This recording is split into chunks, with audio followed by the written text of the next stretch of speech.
And good morning. Welcome to another edition of Saturday Morning Outdoors with Paul K.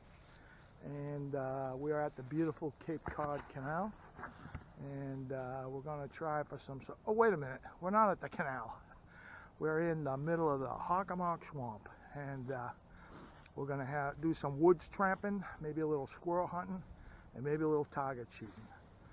So I hope you enjoy this episode showing the beautiful Southeast Mass hunting and fishing opportunities that's available to us as sportsmen and sportswomen. And stay tuned, you might learn something about the woods, and we're going to have a little fun.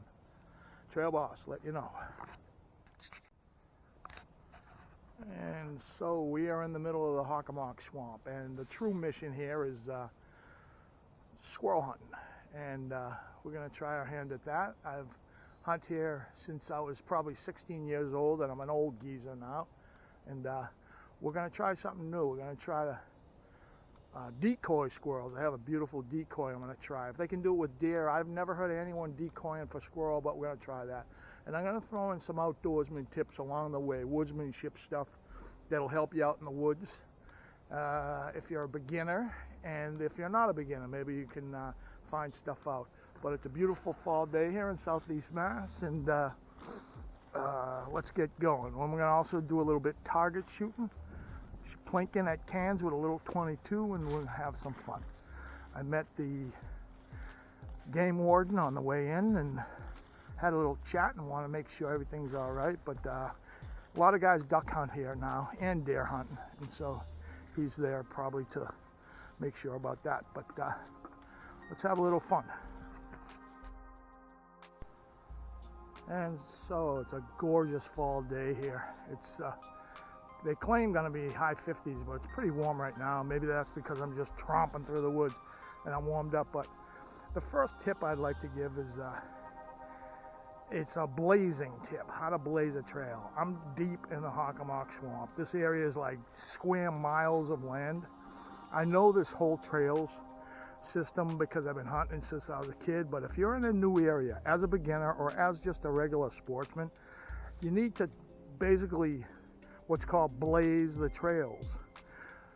When you're going in from wherever you parked your car, if you come across crossroads, see, I'm at a 3 crossroad intersection. There's a road here, or a path here, and this is the path I came in on. Now, I don't want to get confused when I'm coming out, so I want to mark which way I should go so I don't get lost.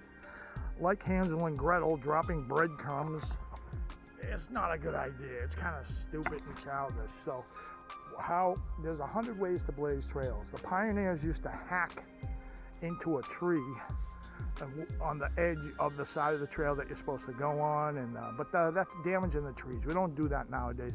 So there's many ways to do it. The common way that I do it, the easiest way, is this is the trail I'm choosing.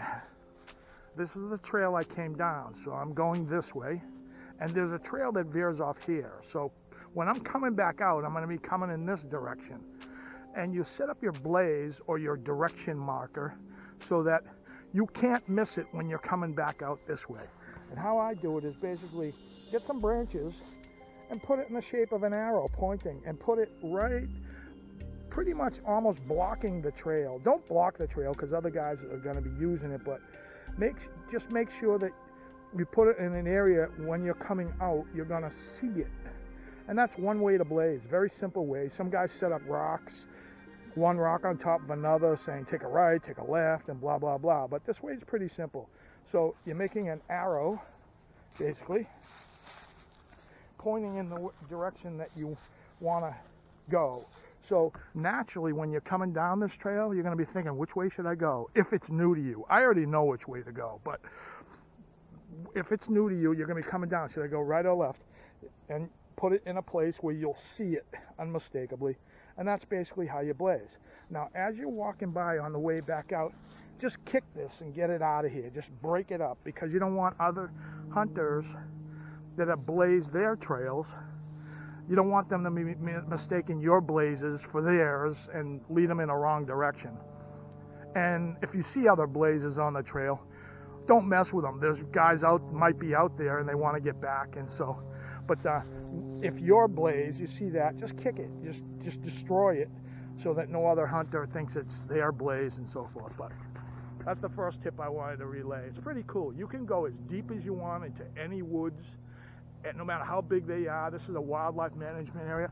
This is tens of square miles big, and you'll never get lost. Just remember it blazing on the way in, thinking in your mind how you're going to be coming on the way out, and prepare your blaze that way, and it works every time. It's pretty cool. Just remember to do it. That's all. Otherwise, you're going to be coming out and like, uh-oh, you know. But that's the first one. And we're getting in deeper. The beautiful Lake Nippanicket, where the spirits dwell in the beautiful Hockomock Swamp in southeast Mass. And I'm going to set up for some decoy squirrel hunting. A lot of guys duck hunt here. I've duck hunted myself down in that direction. Set out my decoys down there. This week I'm going to be doing squirrel hunting and just general carousing around the woods. Beautiful fall day. You can see the leaves are starting to really come down now. Anything up in the trees, you'll be able to shoot. Anything that flushes, you'll be able to see them pretty good.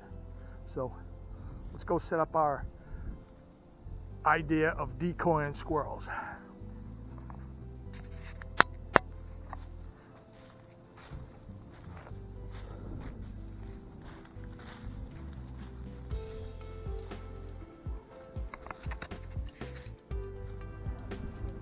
It's like a couple of duck hunters enjoying their day.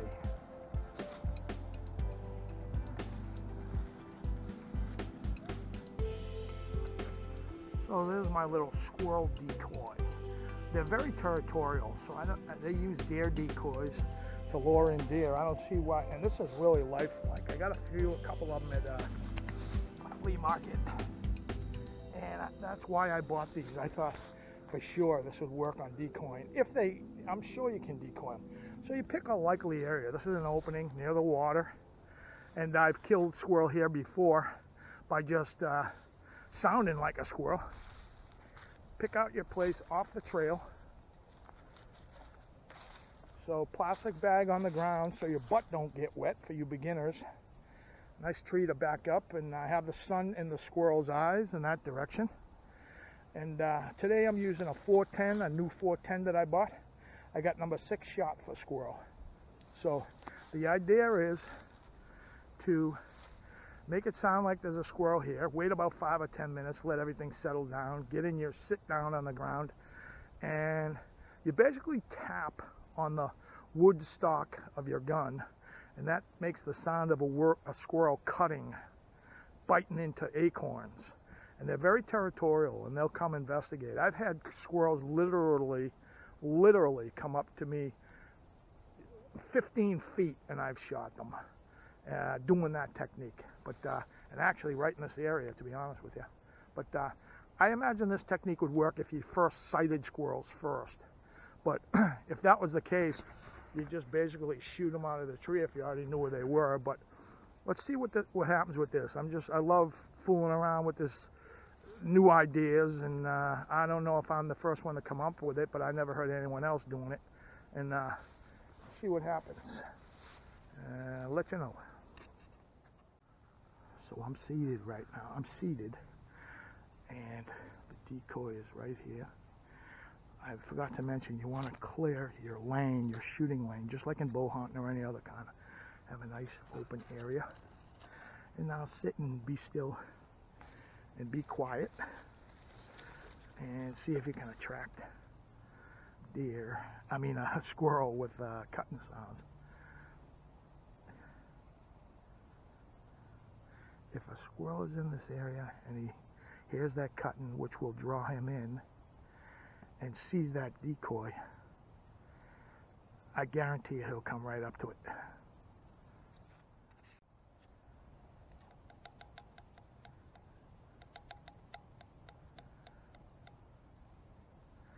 And this is all I'm doing for the sound. Just having in your head that a squirrel is biting into an acorn and make that sound. Basically, either a coin or a rock will work. That's all you're doing. Do it kind of randomly, make it sound real. This is a squirrel call. It makes a chattering sound of a squirrel, as opposed to going.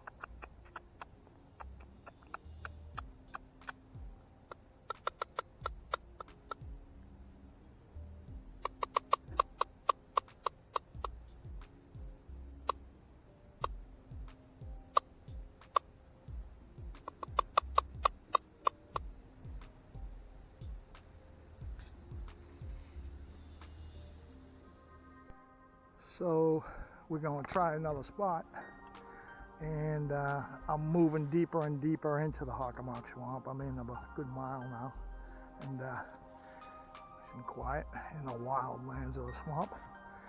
And what I want to say is, when we were kids, these trails, this one that I'm on, used to be open to trucks.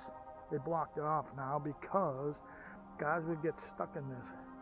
Now, what's very deceiving, it's relatively dry now, but look how deep that is. When that gets filled with water after heavy rains, it's very deceiving. So you think, well, I got my boots on, you know, I can get knee deep.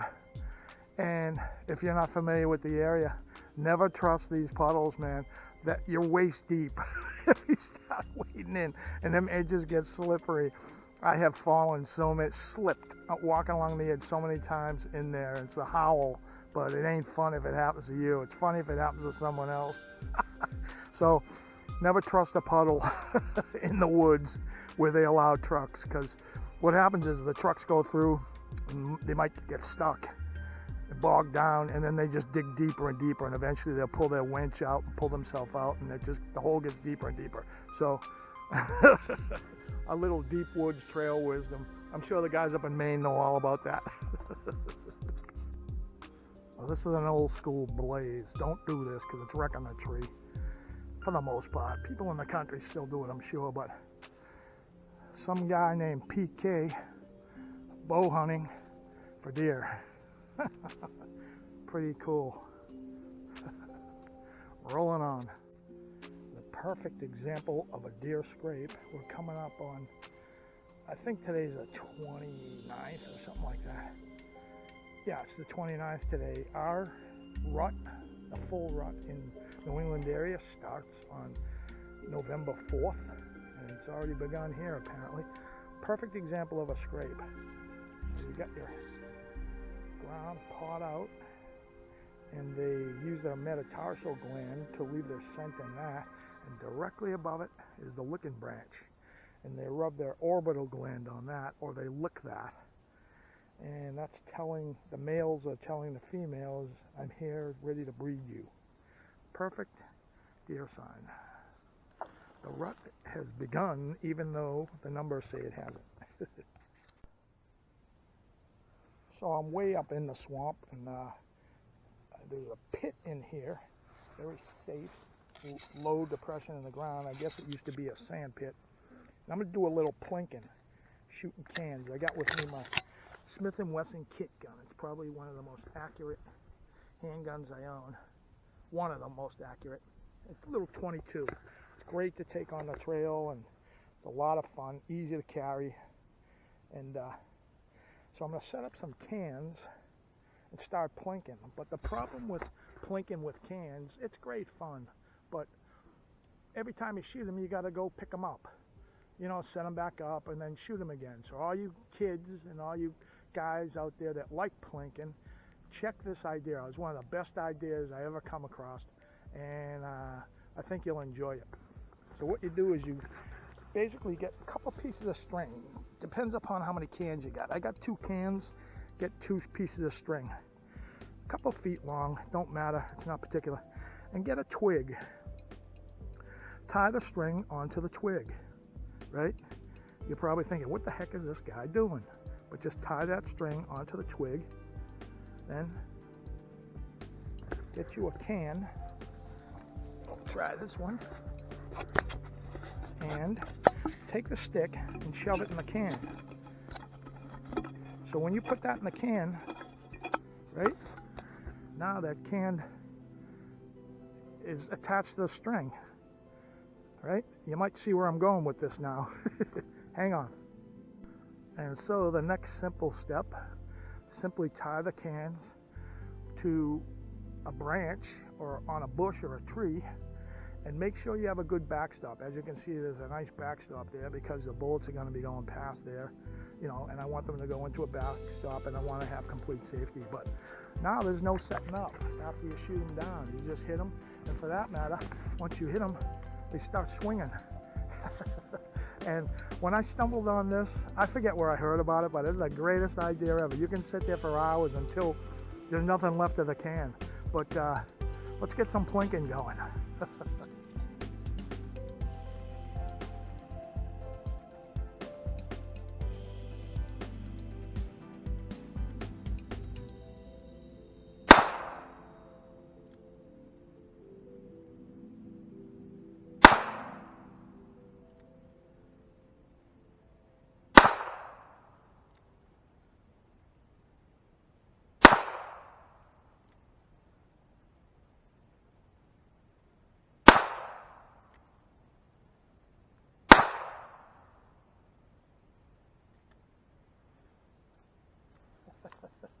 You ain't got to set nothing up. Pretty cool. Let's go take a look.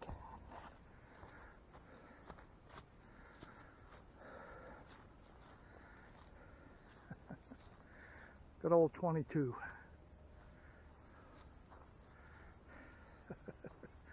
Punches right through, obviously. No setting up. I love that. I'll sit here for hours messing around until I run out of ammo. It's good fun, man. And I'm using the Smith & Wesson kit gun. This is probably the most accurate handgun I own. One of the most accurate 22s I own. Always in my kit, and very handy to have on the trails.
Mighty fine shooting. Done killed them cans pretty good. They ain't gonna be holding much liquid now. But clean up after yourself. Make it better, cleaner here than you came here. And leave it for the next guy and for everyone. But hope you like this tip. You don't never have to set up cans again. Okay, we rambling on. Rambling in even deeper. I'm a few miles in now. These trails start to get smaller, and right now I'm heading for about as far in as I want to go for this trip. And my friends and I, we always call it, everyone calls it hobo camp, and we're going to see if we can end up there. And I made it to hobo camp. We are in the swamp now. This is pretty deep. There's our fire ring and other hunters / hobos. This ring's been here for 50 years. And some guy left a pan there for frying up some fish or squirrel or whatever you want to get up in here. But we're in a few miles, and this is where I go to get peace. You're in so deep you can't hear any kind of human habitation. Every now and then you'll hear a plane come by overhead, but other than that you can't hear nothing. Cars, trucks. This is the beauty of this place, all in Southeast Mass and wherever you're at. And it's Saturday mornings outdoors. This is the point. Show you guys the opportunities with what we got here. Beautiful natural environment here. And heck of a lot of fun. And now I'm going to set up here and do a little squirrel hunting. This is an interesting natural side note. All in our area, Southeast Mass, there's this beautiful white quartz, and just full chunks of it. That's a small one. They got, boulders bigger than I am and whole outcroppings of it. And that's an indicator of gold, quartz like that. And when there's that kind of stuff, but there's just tons of this in the forest. And the more north you go, I see the more of that white quartz, and that's a very beautiful. Some guys pull them out of here. They're big to lug out, but big ones, and when you clean them up, they're really beautiful. It's white quartz, and they use them for markers on their property or whatever, and ornamental stuff. But kind of neat feature of Southeast Mass, and a lot of beauty here. Well, all I got to say is Huck Finn would be proud. It's a rough job, but someone's got to do it. So some more deer sign. There's an older scrape right there. Right above it, your licking branch, as usual. So deer, a lot of deer in here. Of course, being a swamp, it's huge, but tons of deer. So this is a very interesting part of the swamp, and this has been here since I was a kid. And relatively dangerous. There's quicksand in here. Not in this area, in the main area, as far as I know. But that is called a quaking bog. I'm not going to go out on it. I went out on it when I was stupid when I was a kid. Like, not that I'm stupid now, but well, I'm smart enough not to go out on it. But this area here, and then especially out here, all that, it looks like solid ground. And what it's not. What it is they're types of plants that grow so thick over the water, and they grow so massed and thick you can literally walk on them. And when you get in the middle of them, or out in the middle of it, if you jump up and down, the whole ground kind of goes like that. And some of them are pretty extensive. That's a good one right there. And that's called a quaking bog, because when you move on it and like that, but it's very dangerous because you could be walking on it, and people that don't have experience with them, and just fall through, and you don't know how deep it is. A lot of times it'll be knee to waist deep, but it could be over your head, and I mean, that's how dangerous is that. But this is what we got in our New England swamps. The deer love this area, and the ducks just load up in here. This is off the main trails and part of the swamp, and a lot of guys don't go in this deep, but really, really cool stuff. And we're in Southeast Mass in a relatively developed area, probably 23, 24 miles from Boston, and one of the biggest swamps in eastern Massachusetts, and quite impressive. A lot of critters in here too that you wouldn't think would be around our area, but this is a full-on swamp.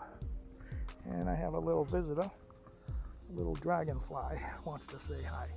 But man, there's some wild places in here right next to Southeast Mass. Get your butts.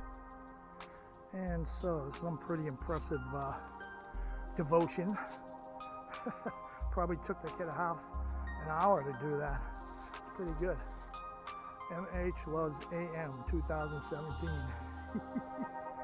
If you're watching, kid, your memory still lives on. Some pretty good artwork too.